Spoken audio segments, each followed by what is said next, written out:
Now, the White House announced it's going to host a dinner honoring 200 Iraq veterans and military personnel on February 29th.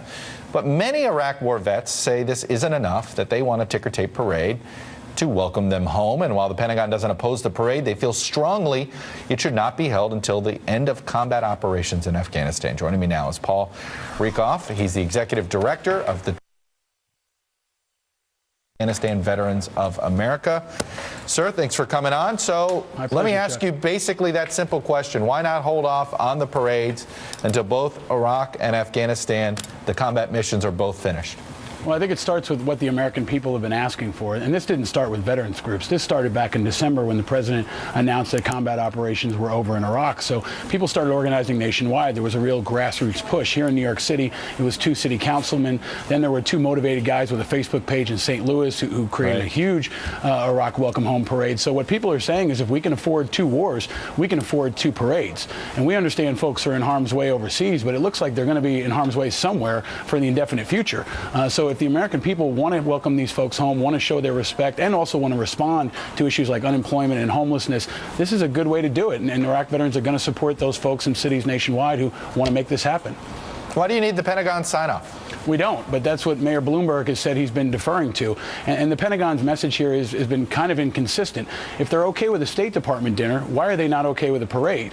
The State Department dinner, or sorry, a state dinner rather, the state dinner is a nice move, but it's only 200 people. I mean, how do you pick which 200 of the 1 million Iraq vets get to go to that? And the great thing about the parade, I just came from the Giants parade downtown, is it's open to the public. So anybody who wants to go can show their respect and show their gratitude for these veterans. So, you know, I hope the mayor will back down here, and I hope the American people will continue to show their support for veterans. And I guess the other question is, why just New York City? I would assume that there's a lot of communities that are going to want to hold parades, considering how many veterans that there are of the Iraq War. Yeah, I mean, New York's had a tradition of doing this, you know, for Vietnam in 1985, going all the way back, and the Canyon of Heroes has always been kind of the national standard for parades, but it can happen everywhere and should happen everywhere. And IAVA has been calling on all the mayors and the president to coordinate it. Let's put it all together on one day of action so that we're not having one-offs for the next 3, 4, 5 years. If folks support that, they should go to our webpage, sign the petition at IAVA.org. We've had almost 20,000 folks sign that just in the last 2 days, and I think the momentum is really growing. The American people want to support us, and they want a way to do it, and a parade is just one step. Do you think part of the issue is that there is such a polarized view of the Iraq War?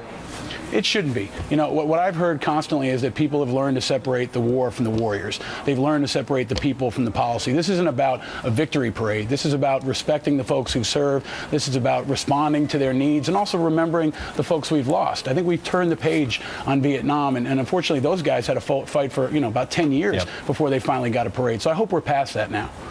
Paul Rieckhoff, who is in charge, executive director of the veterans group that represents the Iraq and Afghanistan veterans. Thanks for coming on this afternoon. Thanks, Chuck. My pleasure.